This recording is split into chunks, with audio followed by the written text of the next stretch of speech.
Bienvenue à tous, mesdames, messieurs. Bientôt une semaine qu'il aura publiquement annoncé à Léon-là, le porte-parole du gouvernement béninois, le retrait de déclaration de protocole à la CADHP, la Cour africaine des droits de l'homme et des peuples. De s'en suivre toute une pluie de réactions de techniciens de droit et de défenseurs des droits humains.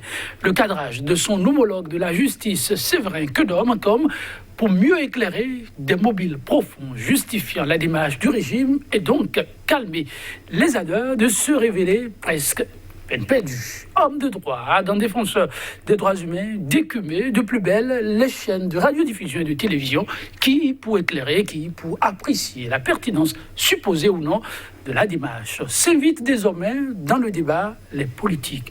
100% Bénin, le numéro du jour, pour leur donner la parole sur la question et ce sera autour du thème retrait de déclaration de protocole à la CHDHP, un imbroglio entretenu à décider l'instant analyse juste après la une des journaux.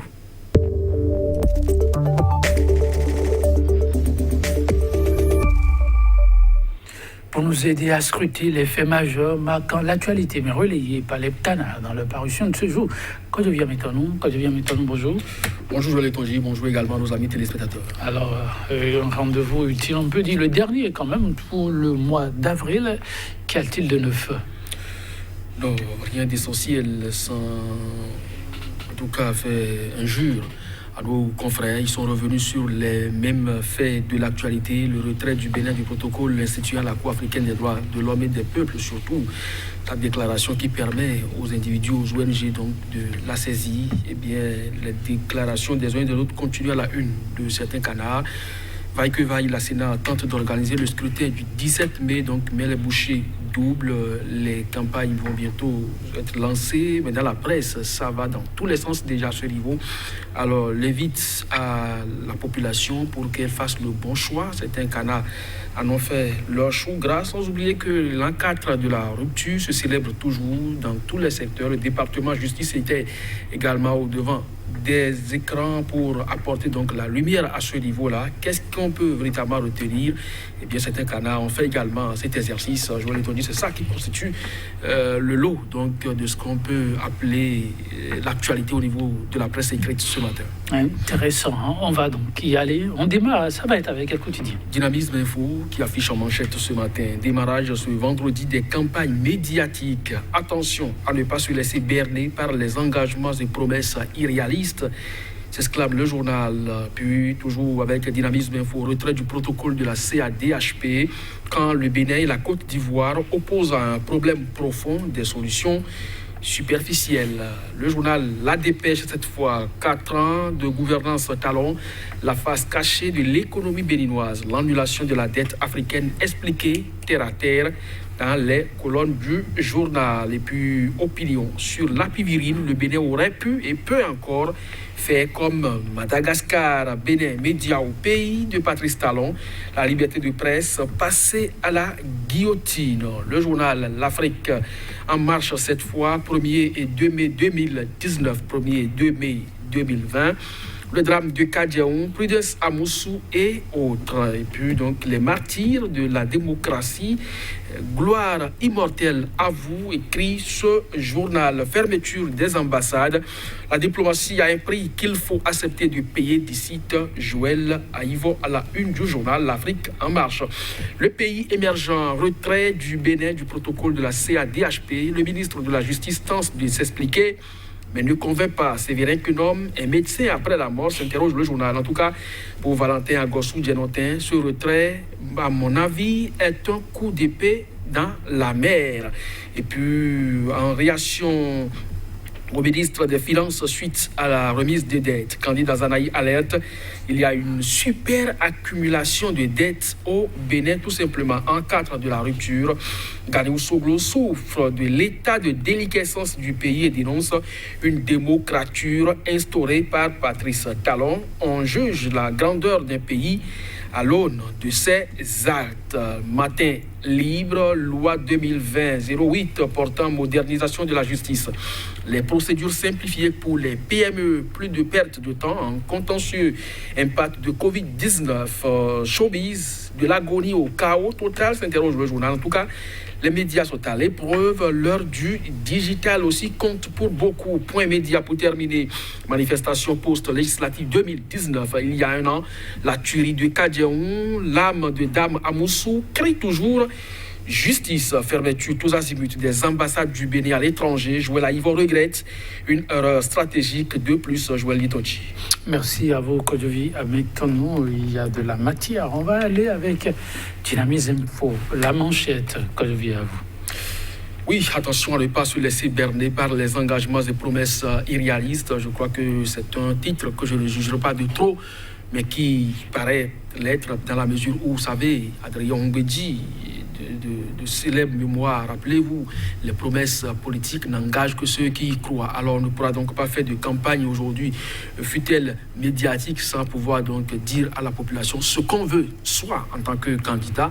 Et il revient donc aux populations de croire ou de ne pas croire. Quand vous prenez par exemple un parti comme le Foscoro pour un Bénin émergent qui ne sont plus aux affaires depuis 4 ans déjà, qu'est-ce qu'ils vont véritablement proposer, ces candidats de FCBE aux populations? C'est une grosse interrogation. Alors, les blocs républicains et l'Union progressiste, c'est des partis qui soutiennent les actions du chef de l'État. Sont-elles, ces formations politiques, à Djoubé au niveau donc de la basse classe?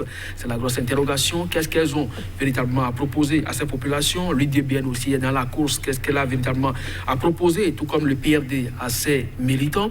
Donc, c'est des interrogations, si ce n'est peut-être des promesses électorales qui, en réalité, aussi, en définitive, n'engageront que ceux qui y croient. Oui, le mois de mai qui s'ouvrira avec une élection, mais il y a un an de cela, le mois de mai était vraiment un mois qui a démarré sous des signes plus que négatifs. En tout cas, bon nombre de quotidiens ce matin reviennent là-dessus. L'Afrique en marche, 1er mai 2019, 1er mai 2020, on se rappelle. Oui, quand vous parlez donc d'un démarrage, il faut bien spécifier, c'est beaucoup plus l'aspect politique au Bénin en son temps. Alors donc le mois de mai pour les travailleurs n'avait pas mal démarré. C'est déjà les travailleurs au niveau de la bourse du travail qui ont été dispersés dans leurs manifestations. Ça n'a pas suffi. On croyait donc que c'était tout. Mais il fallait attendre l'après-midi donc de ce 1er mai-là pour savoir que le Bénin va connaître des heures chaudes avec des pertes en vies humaines. Pour la première fois, des citoyens béninois ont vu leur armée tirer sur la population.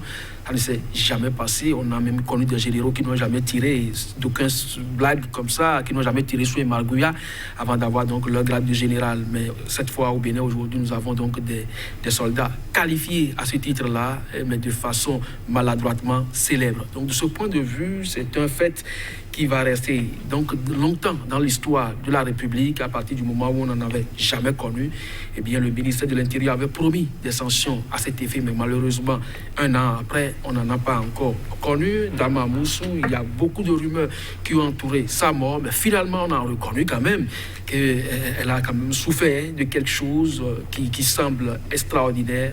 On a trouvé quand même des impacts sur son corps.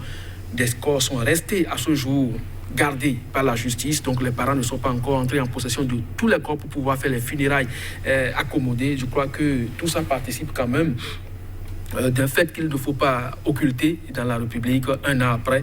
Je crois que c'est déjà demain et après-demain. Des célébrations, peut-être, pourquoi pas, mais des actions en mémoire de ces disparus pourront être organisées, même si le coronavirus nous oblige au strict minimum de regroupement.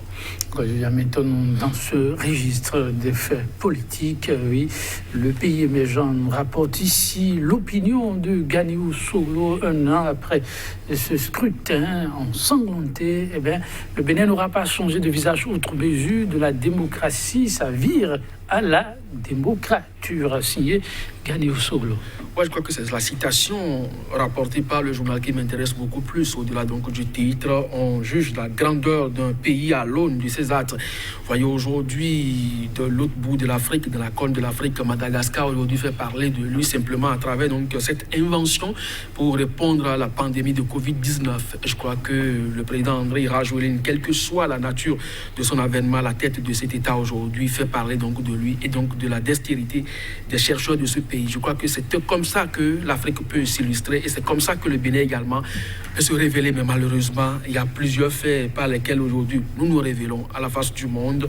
C'est nous qui nous retirons d'un protocole qui nous engage avec la Cour africaine des droits de l'homme et des peuples pour donner l'exemple que nous ne respectons pas les décisions de justice. C'est nous qui nous révélons à travers donc la violation des principes sacro-saints du droit qui dit que lorsqu'un fait est jugé devant un tribunal, on ne peut plus donc revenir là-dessus.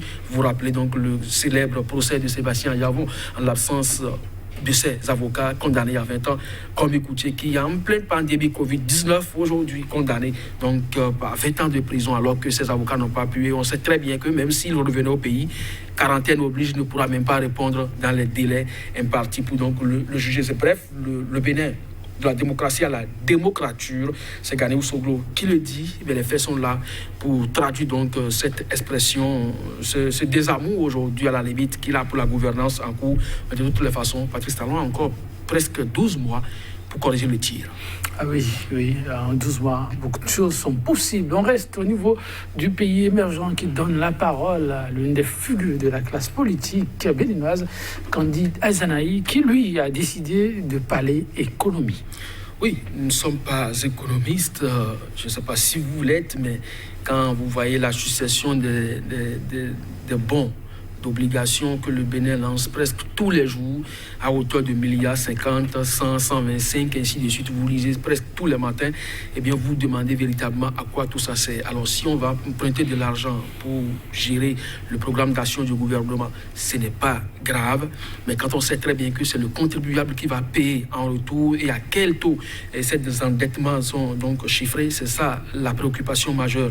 Et donc, en réponse donc, au ministre Wadayi qui pense qu'au-delà donc de la remise des dettes, il faut aller plus loin, et bien Candide Azanaï pense que l'accumulation de la dette au Bénin est davantage superbe. Et quand c'est comme ça, ce n'est pas une bonne notation.